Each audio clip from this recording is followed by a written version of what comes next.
停，等陣，點解會咁㗎？我係咪眼花？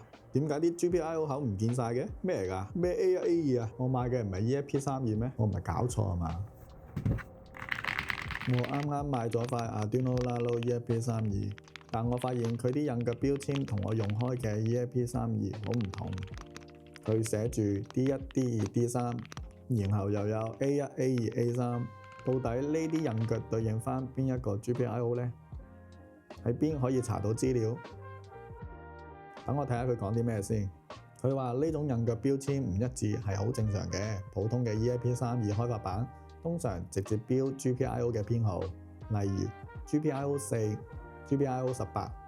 而 Arduino 官方嘅呢一塊 ESP32呢，係為咗兼容返 Arduino Nano 嘅生態。哦，原來係咁，唔怪得呢塊嘢叫做 Arduino Nano ESP32啦。所以 Arduino Nano 嘅舊 project 咧，基本上可以直接換呢一塊 Nano ESP32落去用㗎啦。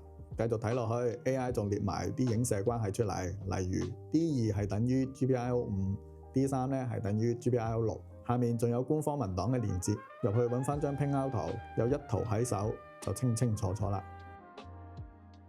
我哋寫程序嗰陣咧，寫 D2 或者2咧，對應嘅就係 GPIO5。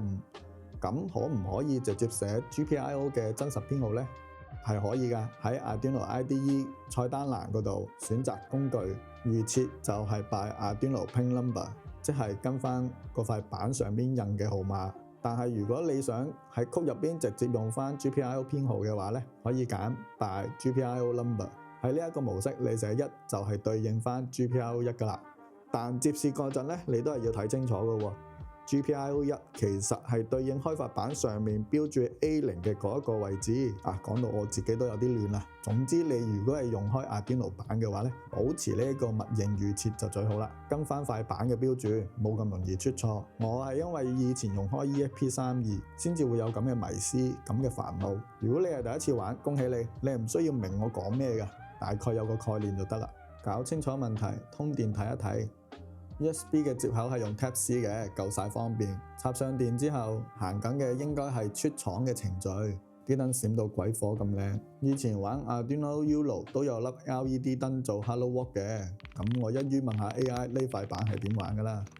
呢塊板咧係有電源燈嘅，綠色，有內置嘅 LED 燈，橙色，仲有一粒 RGB LED 燈，係五顏六色。我睇翻咧 AI 係答啱晒㗎。跟住睇埋個程序，好似都 OK 喎 ，copy 咗佢先。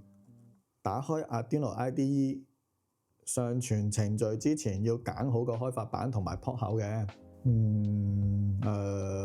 不過我喺 list 入邊好似揾唔到 Arduino Nano ESP32呢一個選項。